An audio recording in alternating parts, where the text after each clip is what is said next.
கர்த்தருக்குள் அன்பான தேவ பிள்ளைகளே, ஆண்டவரும் இரட்சகருமாகிய இயேசு கிறிஸ்துவின் நாமத்தில் உங்களுக்கு என் அன்பின் வாழ்த்துதலை தெரிவிக்கிறேன்.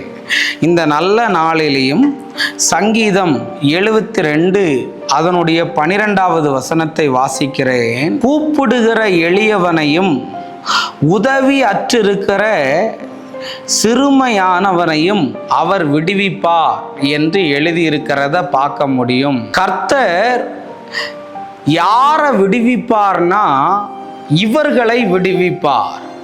எவர்களை விடுவிப்பார்னா வேதம் சொல்லுகிறது, கூப்பிடுகிற எளியவனை விடுவிப்பாரா. இன்னைக்கு உனக்கு பணம் இல்லாம இருக்கலாமா, பெரிய அளவுக்கு அழகு இல்லாம இருக்கலாமா, பெரிய படிப்பொண்ணு இல்லாம இருக்கலாம். ஆனா ஆண்டவரே இந்த கஷ்டத்திலிருந்து என்னை விடுதலையாக்கும், ஆண்டவரே இந்த போராட்டத்திலிருந்து எனக்கு ஒரு விடுதலையை தாரும் என்று கேட்டால் கண்டிப்பா உனக்கு அழகு இல்லைன்னு அவர் உன்னை விடுவிக்காம இருக்க மாட்டார். படிப்பு இல்லைன்னு உன்னை விடுவிக்காம இருக்க மாட்டார். பணம் இல்லைன்னு உன்கிட்ட வராம இருக்க மாட்டார். உனக்கு ஒரே ஒரு தகுதி இருக்குதுல்ல, எளியவன் என்று. அந்த எளியவனை தான் கர்த்தர் விடுவிப்பேன்னு சொல்லுகிறார் இயேசுவின் நாமத்தினால. அடுத்து சொல்லப்பட்டிருக்கு, உதவியற்று இருக்கிற சிறுமையானவனையும் அவர் விடுவிப்பாரா. பிரதர், எனக்கு ஒரு நல்ல வேலை இல்லை பிரதர், என் பிள்ளைக்கு எப்படி ஃபீஸ் கட்ட போறேன்னு தெரியல பிரதர், என் ஒரு ஆள் சம்பளத்தை வச்சு எப்படி நான் நடக்க போறேன்னு தெரியலையேன்னு உதவி அற்று இருக்கிற உனக்கு உன் பிள்ளையோடைய ஃபீஸை யாராவது ஒருத்தவங்க கட்டுவார் இயேசுவின் நாமத்தினால. உன்னுடைய பண தேவைகளை அவர் சந்திப்பார்.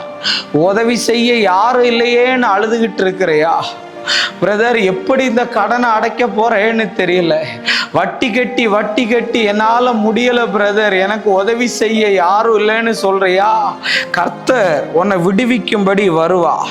அடுத்து சங்கீதம் 72:13 எழுதியிருக்கு, பலவீனனுக்கும் எளியவனுக்கும் அவர் இறங்கி எளியவர்களின் ஆத்துமாவை ரட்சிப்பார்னு இருக்குது. பலவீனமா இருக்கேன் பிரதர், நான் ரொம்ப சரீரத்துல வீக்கா இருக்கிறேன், என்னால ஓட முடியல, என்னால பாட முடியல, என்னால ஜோம் பண்ண முடியலையேன்னு பலவீனமா இருக்கிறையா, எளியவனா இருக்கிறையா, இன்னைக்கு கர்த்தர் ஒன்னதான் விடுவிப்பார். கவலைப்படாத. நீ எவ்வளவு பெரிய கட்டுகளுக்குள்ளே இருந்தாலும், நீ எவ்வளவு பெரிய போராட்டத்துக்குள்ள இருந்தாலும், நீ எவ்வளவு பெரிய நிந்தனைக்குள்ள இருந்தாலும், நீ எவ்வளவு பெரிய அவமானத்துக்குள்ள இருந்தாலும், எல்லா காரியத்திலிருந்து ஆண்டவர் உன்னை விடுவிப்பார். ஷபா ரபா லாபா, உன் சூனியத்திலிருந்து உன்னை விடுவிப்பார், உன் செய்வனையிலிருந்து உன்னை விடுவிப்பார், உன் மந்திரத்திலிருந்து உன்னை விடுவிப்பார், உன் வசியத்திலிருந்து உன்னை விடுவிப்பார், உன் வீசிங்கிலிருந்து உன்னை விடுவிப்பார், உன் சுகர்ல இருந்து உன்னை விடுவிப்பார், உன்னுடைய கட்டிய கரைய பண்ணுவார் கர்த்தர். அதனால கவலைப்படாத. கர்த்தருடைய வல்லமை உன் மேல இறங்கி பெரிய அற்புதத்தை ஆண்டவர் செய்வார். நம்ம ஜெபிப்போமா? அன்பான நல்ல ஆண்டவரே, இந்த நேரத்திற்காக நன்றி.